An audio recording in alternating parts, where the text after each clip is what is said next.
Junji Ito stands as one of the most iconic figures in the world of manga and Japanese horror, where his unique style and storytelling have earned him widespread acclaim, where his works do not just scare, they unsettle, they disturb and linger in the minds of readers long after they have put the pages down. Through a combination of grotesque art, psychological depth, and narratives that tap into primal fears, Ito has elevated horror to an art form unlike any we have seen previously in manga, with this essay exploring many aspects of what makes Junji Ito the master of Japanese horror.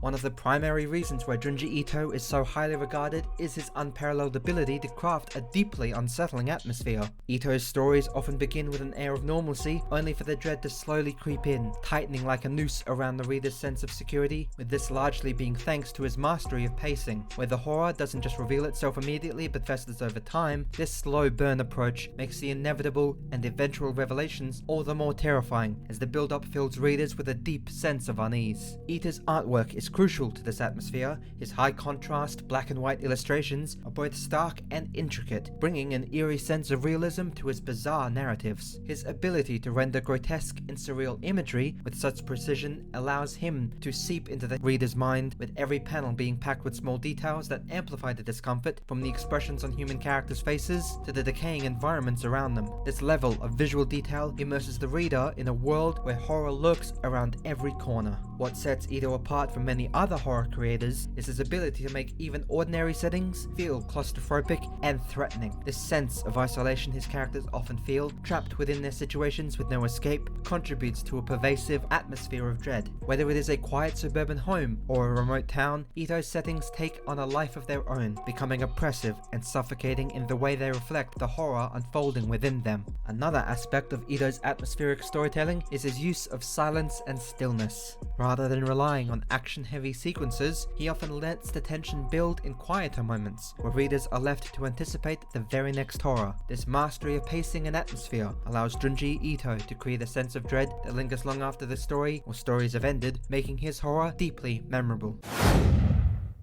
Uzumaki stands as one of Junji Ito's most iconic works, embodying his signature blend of psychological dread and grotesque body horror. The story takes place in the small town of Kurozucho, where an inexplicable obsession with spirals gradually consumes the entire population. What begins as a subtle fixation escalates into a surreal, terrifying descent into madness, with Ito's genius lying in his ability to take an ordinary, seemingly harmless geometric shape and transform it into a symbol of cosmic horror, the likes of which we haven't seen since H.P Lovecraft. The narrative grips readers with its slow build of dread, as characters find themselves irresistibly drawn to spirals, whether they appear in the form of physical objects or on the human body itself. This theme of obsession becomes an all-encompassing and is quintessential to Ito, as he masterfully crafts a world where reality itself seems to warp around the spiral's influence. The spiral in Uzumaki represents more than just a shape. It becomes a force of nature, an unstoppable and incomprehensible entity that transcends human understanding. Ito explores how this obsessive pattern infiltrates every aspect of life, from the town's architecture to the body horrors of its residents. The horror lies not just in the grotesque physical transformations, but the psychological unraveling of the characters. Kiri, the protagonist, watches helplessly as those around her succumb to the spiral's influence, their minds and bodies contorting in terrifying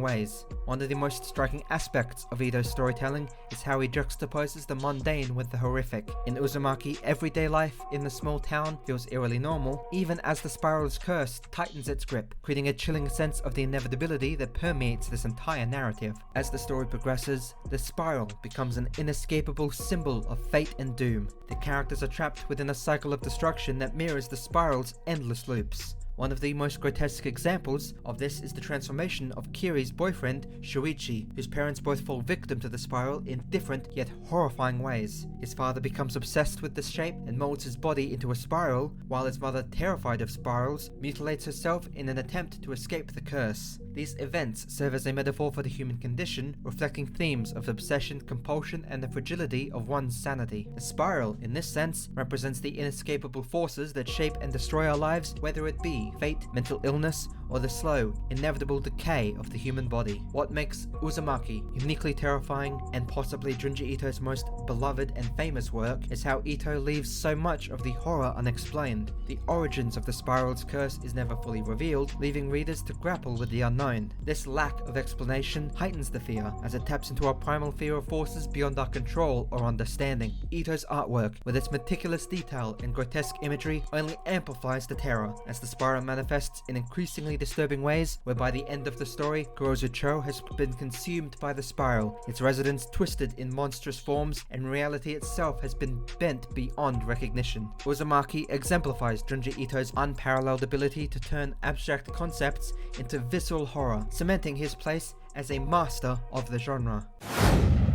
TOMIE is one of Junji Ito's earliest and most enduring works, revolving around the titular character, a beautiful yet monstrous girl who drives people to madness and murder. What sets TOMIE apart from conventional horror stories is how Ito uses beauty and immortality as sources of terror. TOMIE is irresistibly beautiful, causing everyone around her, men and women alike, to fall into obsessive lust or hatred. The horror lies in the fact that despite being repeatedly killed by those who fall under her spell, TOMIE always regenerates, returning stronger and more malevolent than before. Ito takes the allure of beauty and transforms it into something utterly horrifying. Through this character, Ito explores themes of obsession, the destructive nature for desire, and the horrors of eternal life. The most disturbing aspect of TOMIE is not just her immortality, but her ability to manipulate and control others. Her very existence warps the people around her, turning them into murderers and victims in a never-ending cycle of carnage and lust. TOMIE's beauty is both her power and her weapon, as those who are drawn to her are doomed to suffer. The men who become infatuated with TOMIE often end up killing her in a fit of rage or obsession,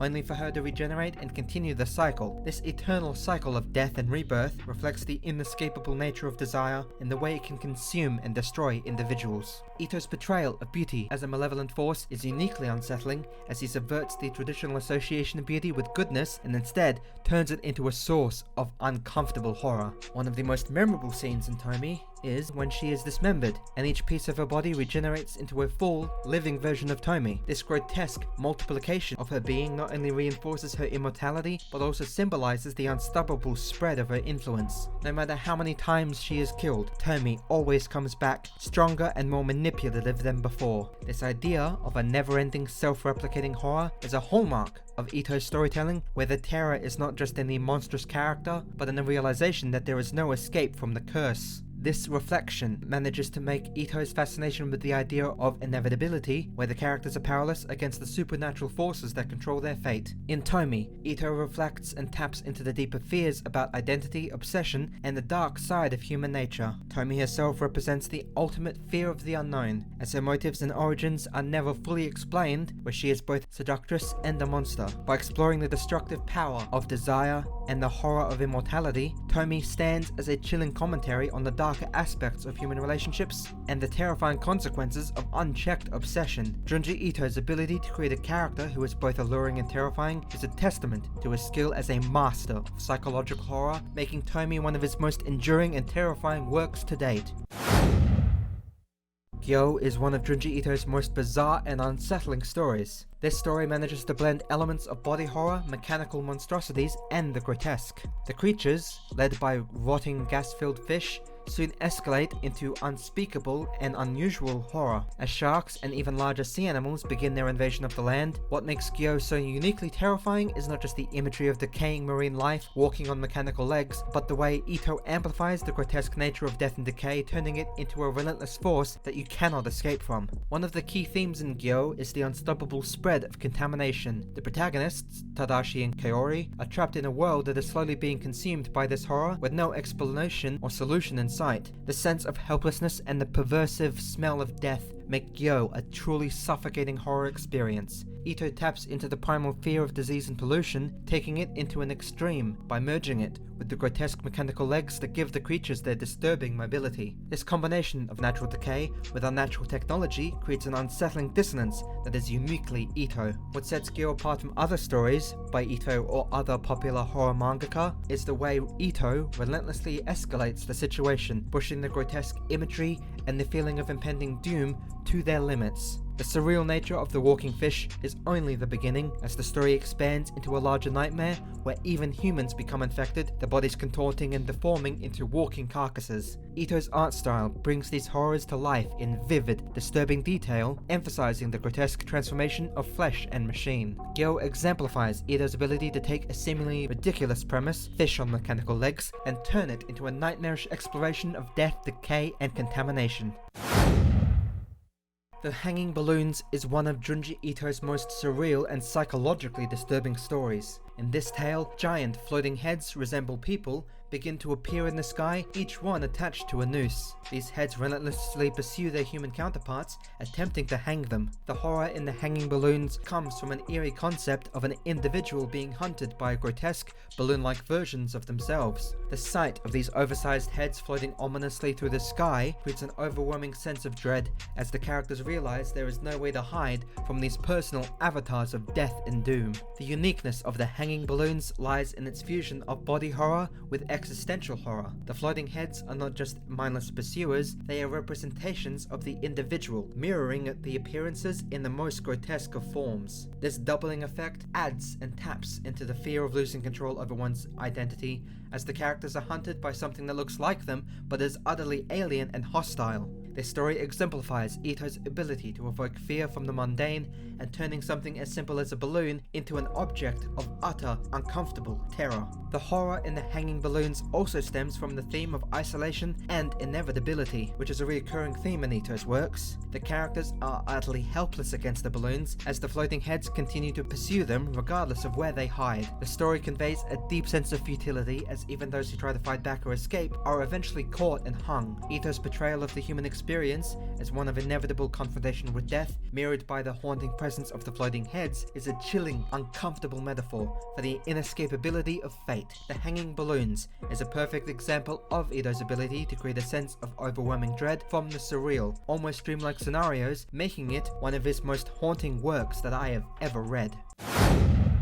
The four stories, Uzumaki, TOMIE, Gyo, and the Hanging Balloons, each represent different facets of Junji Ito's mastery in the horror genre, showcasing his ability to weave the grotesque, the surreal, and the psychological into deeply unsettling experiences. Through Uzumaki, Ito explores obsession and spirals of madness, crafting a narrative where the very nature of reality seems to decay into chaos. Gyo delves into body horror and contamination, transforming the fear of death and decay into a terrifying relentless force. The Hanging Balloons taps into the horror of identity and isolation, making the surreal terror of being hunted a twisted version of oneself and an unshakable nightmare. TOMIE explores immortality and human vanity through an endlessly regenerating femme fatale, whose beauty and malevolence lead to the downfall of everyone around her. These stories are timeless because they go beyond surface level scares and plunge into the core of human fear. Ito's brand of horror is not just about shocking images, it is about the slow build of dread, the unsettling atmosphere that lingers long after the story ends.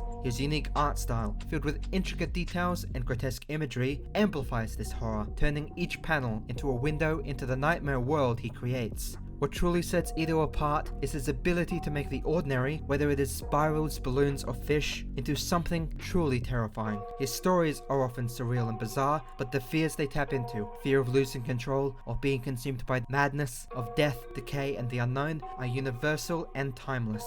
Moreover, Ito's works reflect an almost Lovecraftian sense of existential horror, where the characters are powerless against the overwhelming forces that consume them. Whether it is the spiral in the Uzumaki or the floating heads in the hanging balloons, the protagonists are often caught in a cycle of inevitable doom, mirroring the human condition's struggle against forces of comprehension beyond their control. After all is said and done, Ito's work is unique because it manages to blend grotesque, surreal, and psychological artwork that makes him the master of Japanese horror. By consistently pushing the boundaries of horror in so many uniquely yet ungodly terrifying ways, Ito has not only cemented his legacy as an exceptional mangaka, but also as a storyteller whose chilling visions will haunt audiences for generations to come.